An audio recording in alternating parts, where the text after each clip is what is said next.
Hello, and welcome back to the Cave Escape podcast. I'm Caleb Groves. And I'm Ashton Goolsby.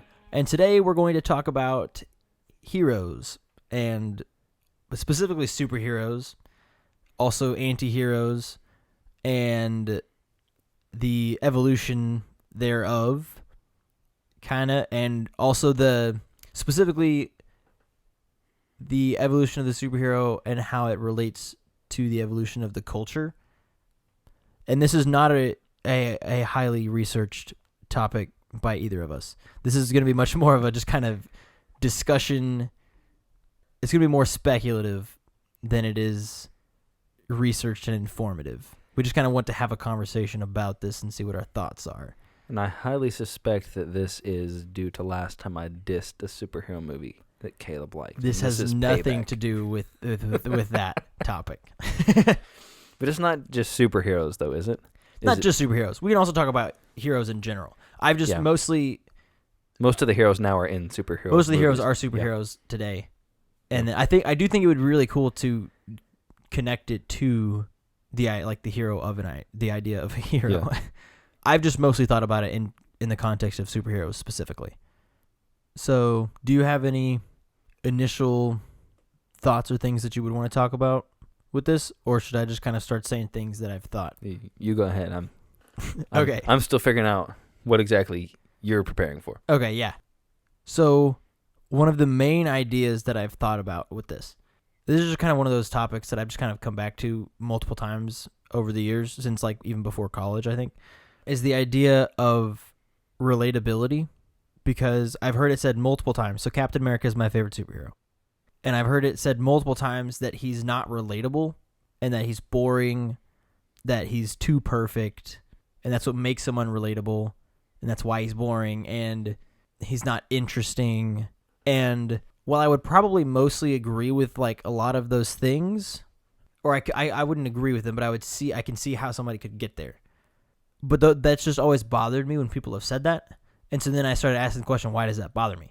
And so I've kind of currently landed somewhere with, now we want heroes to be relatable in a way that they're not supposed to be relatable.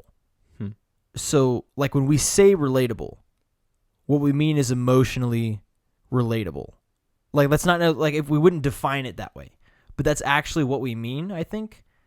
And if somebody's a relatable character, it means that we can relate to the things that they feel and to their situation. And if they're not relatable, then that means that we can't feel the things that they feel. But it's at the same time, there's also this idea of, I think, moral relatability. And these are just kind of topics most of this is just from my own head that I haven't actually pulled from anywhere. But now we want heroes to be morally relatable rather than emotionally relatable. And I think that that's a problem, because heroes are supposed to be more ideals and role models and examples of how to act. And if they're morally relatable and they have the same moral problems that we do, they can't be role models.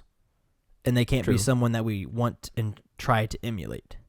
Yeah, I think that goes even back to what we were talking about in the last episode with story, where if a story is supposed to reflect the gospel story, heroes are usually supposed to be the Christ figure of the story. Mm-hmm. And if you think about it, we're sinful and Christ is perfect. He's this, in a sense, he's the moral ideal that we're supposed to be shooting for, that we can't attain on our own. The difference in that story, of course, is we can attain it, but through him, he gives it to us and he teaches us that. Mm-hmm.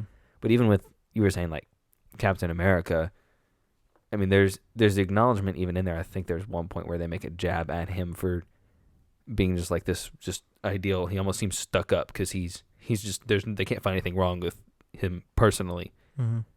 But I think that's part of why he is my favorite, because of all the ones that are so messed up and gross and crazy, he's the one who, he has a moral standard, he sticks to it, and he goes with it. Yeah. Yeah, and so back to that idea of Christ being the archetypal hero, and he's that ideal that we're supposed to shoot for. This is something that I just kind of was thinking about the other day. These are kind of new realizations, my most recent developments in this thought experiment. that Christ is not morally relatable, like you're saying, because he is perfect, and we can't actually attain that level of perfect action on this earth. Mm-hmm. But he is emotionally relatable, because the Bible says that he's experienced every temptation, every hardship known to man, right? So he's gone through everything that humans could ever go through. So he knows what it's like. He knows the pain of being a human. He knows the pain that goes with being in relationship with other humans. He knows all of those things. And so he is very emotionally relatable. And like, so kind of, I guess a definition of emotionally versus morally relatable would be like, somebody who's emotionally relatable is somebody who, like, we can feel what they feel, or they feel what we feel. But morally relatable would be more like they make the same mistakes as me. Is kind of how I'm defining those terms. Oh, okay, gotcha. I see your distinction now. Yes, yeah. Okay. Sorry, I should have made that clear earlier. So you're saying we want a hero that we can relate to from a moral standard that is like us morally. Mm-hmm. Well, I can't remember the word you used for the other one. Emotional. Emotionally, and explain that one to me again. They feel the things that we feel. Okay, so somebody who feels the things that we feel versus somebody who does the things that we would do. Yes.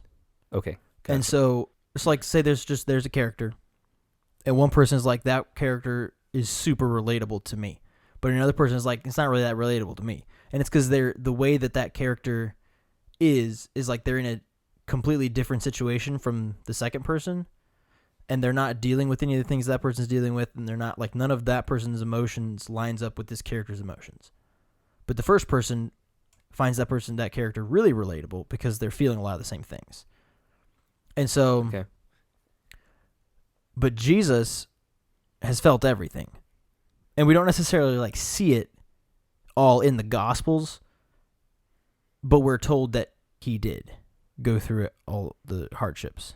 I'm pretty sure. The verse says hardships, right? Or is it only temptations? Because I feel don't remember right this second. Okay. I'm pretty sure that's correct, though. If we're committing heresy, hopefully someone will call us out on it. It's only heresy if you're shown the truth and you reject it. So, if you there's no accidental heresy. Anyway, back on track now. What was I saying before? Before heresy. Morally versus emotional. And so that's just kind of what I see kind of as like different categories that you could put this in. And I think that a potential reason for that is because as a culture, we have conflated emotions and morality. Yeah, I'd say that's fair. And so now when we say we want somebody, like we would describe it as morally relatable. I want a hero that I can relate to in that they make mistakes like I do, is how people would actually like say it. And that's what they mean when they say relatable. But really what they actually like are actually desiring is emotionally relatable.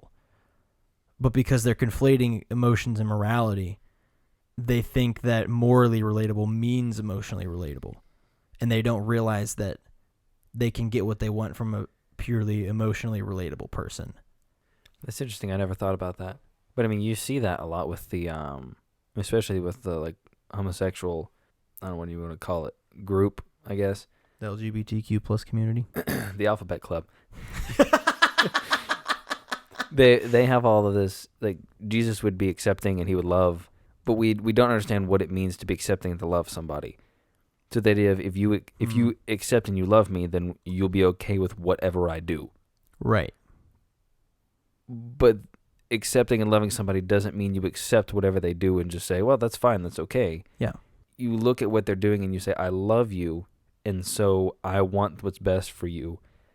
I understand that you have desires one way, and I'm telling you that that's wrong. Right. But they're saying, I have this desire. How can this desire be wrong? Yeah. Because this feels right, and this feels good to me, and this is something that I want. Yeah. And so then they go from there and they're like, this has to be, you can't say this is morally wrong because this is how I feel. Yeah. And so we're conflating, like you were saying, the idea of the desire and the action. There's a difference in, I mean, our sinful nature is perverted to want, or as Augustine said, to love incorrectly, to love wrong things. It's a completely different thing to actually just give in and just do them all the time and say, this is fine, this is okay. I mean, ultimately, they're having wrong desires and doing wrong things based off of those desires are both marks of sin. But there's a difference in somebody who accepts that you act one way and that's just okay, versus somebody who looks and says, you're bent to go this way. I'm going to encourage you to not do that way because the actions are wrong. Yeah, because you're saying there's a difference. Were you trying to kind of make a slightly more concrete example of the difference between emotional and moral relatability? Yeah, I was. I feel like I was all over the place with that. Okay, yeah. I think what you're trying to say was there's a difference between understanding how somebody feels and relating to that feeling, and there's a difference between that and being okay with them doing things based out of that feeling. And the being okay with them having the feeling is different than being okay with them doing the thing. And it's not that feeling doesn't legitimately lead into action necessarily. I don't know if that actually is that was kind of a weird sentence. Did that make sense? I think it made sense. Like feelings about an action does not validate that action. There we go. That's the one that I was trying to say. Yeah. And so you were making the argument that the way we see it playing out in our society is a result of our losing sight of a hero, what a hero is supposed to do, and what they're supposed to be like. Yes. And so I think concrete examples would be helpful and important rather than talking about abstract things. Otherwise, there's no grounds for us saying this.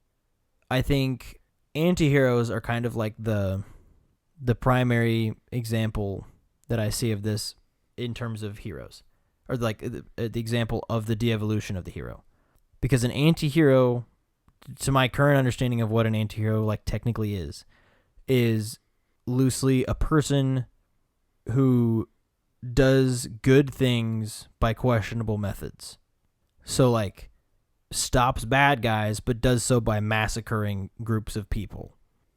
But there's technically still stopping bad guys. So they're kind of in this weird gray area where they're not technically a good guy, but they're also not technically a bad guy. Yeah. And so I see that as the natural result of that kind of trajectory that we were just talking about, because people like anti-heroes, I think, to put it very simply, because we can live vicariously through them. And we can live out our fantasies of revenge and justice through these characters because they deliver revenge and justice in flawed ways, just like we would. And I feel this myself. I naturally have a desire for revenge that I've, praise be to God, have mostly been sanctified out of at this point. But I read characters like that. Like I was just telling you before, Django Unchained is the most vengeful movie that I have ever seen. It's about a slave who teams up with a bounty hunter and goes and hunts down the men who sold his wife away from him, like they sold him separately. And he just gets revenge. He takes revenge on everybody who ever did him and his wife wrong, ever. And I was, at the end of the movie, I was left feeling a weird, deep satisfaction at the revenge and quote-unquote justice that I had just seen, while simultaneously feeling appalled at all of the things that I had just witnessed. Yeah, I've seen movies that end that way. But it's that deep satisfaction that people feel when they see those things that makes them like anti-heroes. Because it feels like justice is being served, because the bad guys are getting what they get. Yeah. But that's not actually what justice is. And so, I think I'm going to make a statement that I have just made up in my head, and I don't know if it's true. But I think that maybe a culture's perception of what a hero is changes with their perception of what justice is. I think that would be a good point. Because the one I keep going back to for some reason in my head as we're talking about heroes is Odysseus. Mm-hmm. So, I mean, you look at him and the way that he acts in that story. I mean, he's considered a hero. I mean, he's the one who saved Troy, according to the legend, by building the horse and all that. But then you look at all, like, the way, I mean, first off, he spends, 10 years off with Circe. Then he comes back and he goes through all these things. His men all get killed. I think there's even places where he sacrifices some of them for various reasons, and he makes it home safe and sound. And look, he's a hero. He got himself home and all this great expense.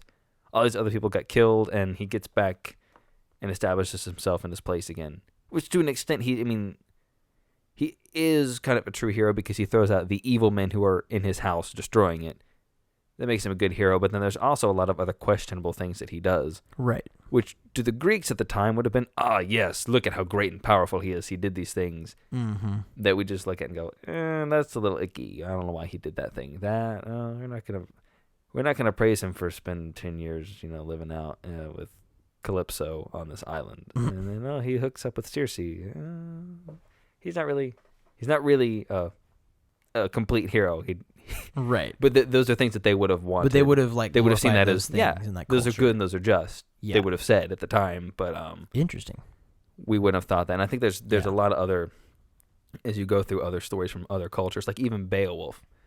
We only have one draft of it, but from what we can tell of it, it changed from the time when the Anglo-Saxons or the Norse would have told it until the time somebody wrote it down within Christendom.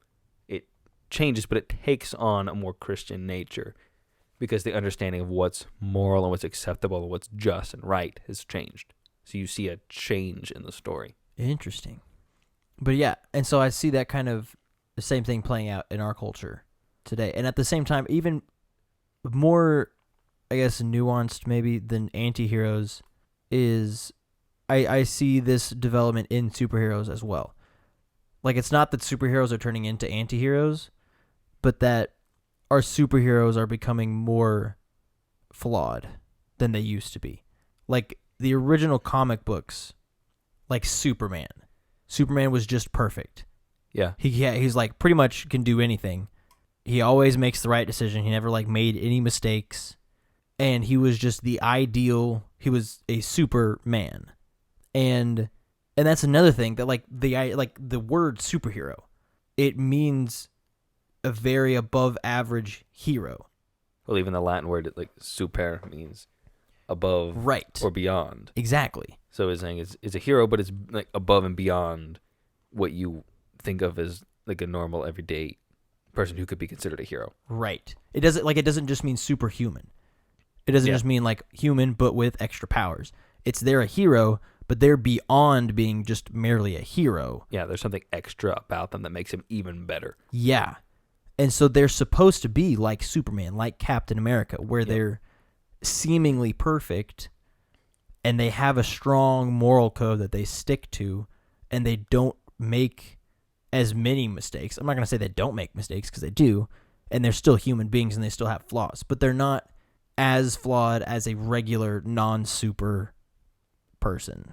Yeah, which I think is even something, and this of course gets a little specific, and if you haven't seen Marvel, you probably won't make much of this, but I mean, just watching the MCU since the original Iron Man up until now, the way the characters have developed and things, I mean, you went from, the original Iron Man movie, he's a very flawed, very messed up person, and the premise was basically he changes by the end, you think, until Iron Man 2 when he comes back and he's the same. But at least in that one movie, which was like a test run, could have been a standalone, but it ended up blowing up, you've got this super messed up billionaire playboy guy, super selfish, super just into just all the pleasures of life, gets thrown in this cave with this guy. They have to work to get out. The other guy dies to save him, and it changes his life. And he realizes, I need to be doing more to care for those around me. I'm a messed up, I'm a disgusting, horrible person. I need to work on this. And he ends up becoming, like you're saying, like a hero basically. In the end, he's willing to sacrifice himself to save Pepper and all the other people because he realizes he not to be cliche and steal from another Marvel movie, but with great power comes great responsibility, and he has to become a different person by the end. Yeah. And so in a lot of those earlier ones, even like the original Thor movie, he's selfish, he gets thrown out of Asgard, and by the end he sacrifices himself, he comes back. You see this character arch through a lot of them, but then by the end, you even kind of in the middle saw it coming, but by the end, you see this just kind of hero that just doesn't really know what they're about or what they're doing, and they're just a normal person, and all they can do is, well, I mean, Thor can shoot lightning at his fingertips, but other than that, he's just a normal guy. Right. And that's part of why I got frustrated with it and like kind of stopped watching it after Endgame, especially because I was just frustrated. I was like, I don't want a hero that's just like me but can like throw a shield through the air. Right. What I like about them is they're tougher and stronger and more. They have a better moral compass than I do, and they act on the correct impulses. Yeah, I want somebody I can look up to. Yeah, somebody you can look up to. But now it's all about, well, we want them to be like us and relatable. And I'm like, I don't really want that. Right. Which I feel like, and this is just another thing off the top of my head, I feel like that's even a reflection of our culture. You can see the church degrading. It's this idea, which I think parallels with it. We want Jesus to be like us. We want him to be what we want him to be. We want him. I mean, he is like us in the sense of he's human. He's flesh and blood. Like you said, he bore all of our sin, and he knows our frame because he lived among us. But we now want him. We want him on our level. So instead of us having to rise to him, we want him to come down to our level, and our level to just be okay. Instead of him perfecting us, we want him to come down and be on our level. Right. Which I think is reflected in the stories we make. We've got these heroes that are supposed to kind of prefigure this thought in our mind because we're in Christian culture, and Christian culture's got this idea woven into it. As the liberal craziness tries to rewrite culture, that idea has to come down. Well, we are perfect. We are fine. The heroes just need to come to our level. And I think you see that parallel. Yeah, and I think that just comes from like the dismantling of morality. Yeah. Like, because morality is relative and you kind of get to pick what you think is right, then you want to have a hero who is somebody you're supposed to look up to and somebody who's supposed to be an example for you to be trying to be like. You want a hero who does what you think is right because you get to pick what you think is right. Yeah. And so then you just have these heroes who are just regular people with regular flaws that aren't actually heroes. Yeah, I think it also goes to just the inherent laziness and obsession with just comfort that our society has. Yeah. Because if you, like, I've heard several people say this on just talking about video games. I think in the book, It's Good to Be a Man, they specifically talk about this in one chapter. But he was saying with like video games, part of the draw, and if you think about it, I mean, the stereotype is the 35-year-old guy in his parents' basement playing video games. You don't really see a stereotype of girls playing them. And his argument in the book was, and I've heard people say this elsewhere, guys want, and it's just by their nature, to go out, and they're called to take dominion. And so they have this call and the desire to go out and accomplish and to cultivate and to grow and to take dominion in some form over creation. Well, why go out and actually do the difficult work if I can play a video game from the comfort of my couch that does that for me? So I think it's a way also of trying to shortcut a process that we're meant to do these things, where we have these desires for these things, but how can we bring it down to a level that we actually want to do it and not have to actually go out and pursue the real thing? So with video games, it's instead of me actually going out and protecting and fighting for what's good and moral, well, I'll just play Call of Duty, and then I can still go out and fight and kill the bad guys, and I can do it from home without really sacrificing much, but I get the feeling that I have. Yeah. But I can also likewise watch a movie, and I want that feeling of there's something that I can strive for and look up to. There's this hero, this character. But instead of me becoming like him, I want him to become like I already am, so I don't really have to do much. And I can go, wow, look, I'm just like him.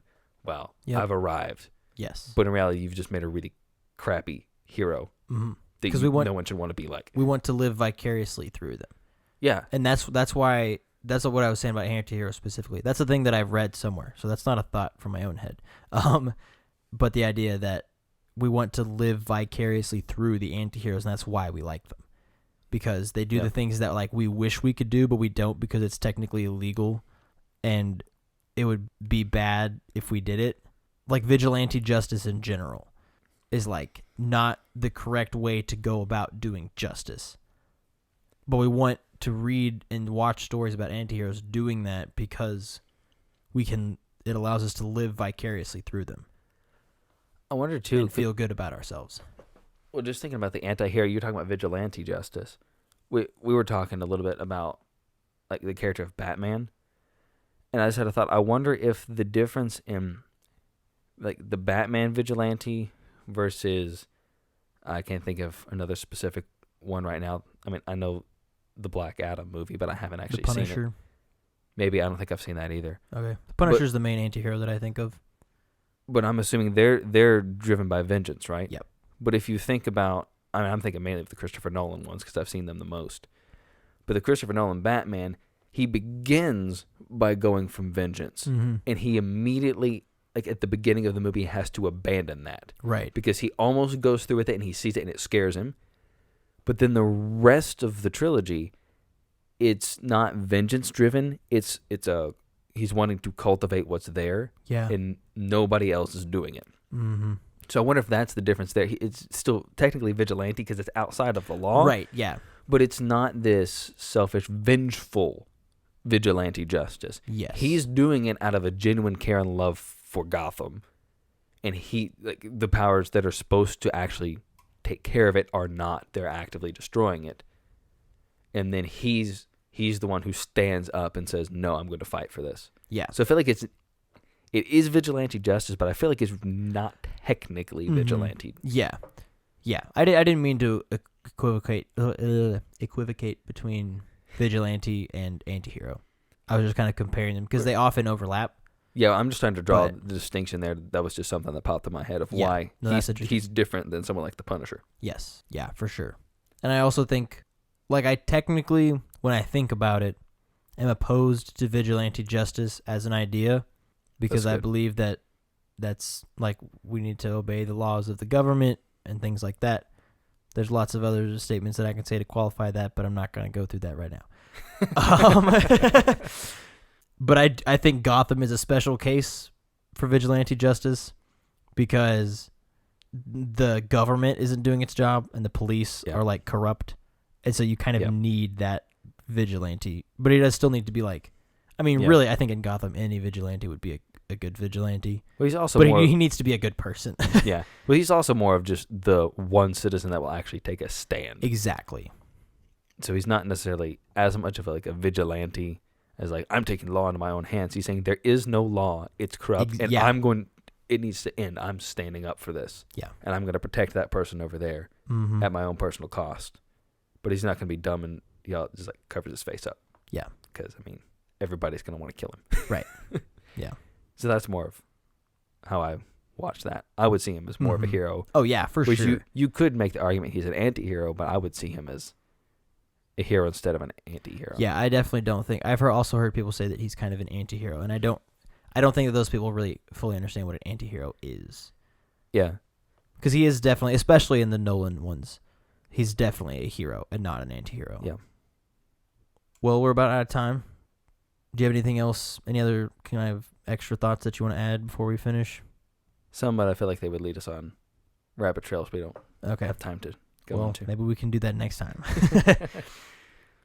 So, as always, we'll have something up on the blog, hopefully. So, I've been asked I haven't given out the URL for the blog in a while. So, if you Google the Cave Escape blog, it should pop up pretty easily. But if it does not, I have the URL right here. If you just go to your the top of your search engine and type in thecaveescapeblog.blogspot.com, it'll pop up. And we usually, unless I have a weird week and don't get around to it, we'll post a brief synopsis of each episode. Sometimes we'll just put kind of like the questions that we kind of ask, just to kind of give an idea of what was in the episode, just in case it was unclear what exactly we were rambling about for 35, 40 They're minutes. not always systematic at all. It's an attempt to kind of condense down.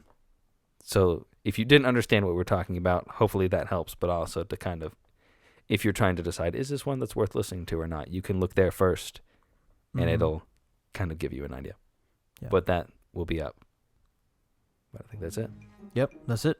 Thank you for listening, and until next time, take care.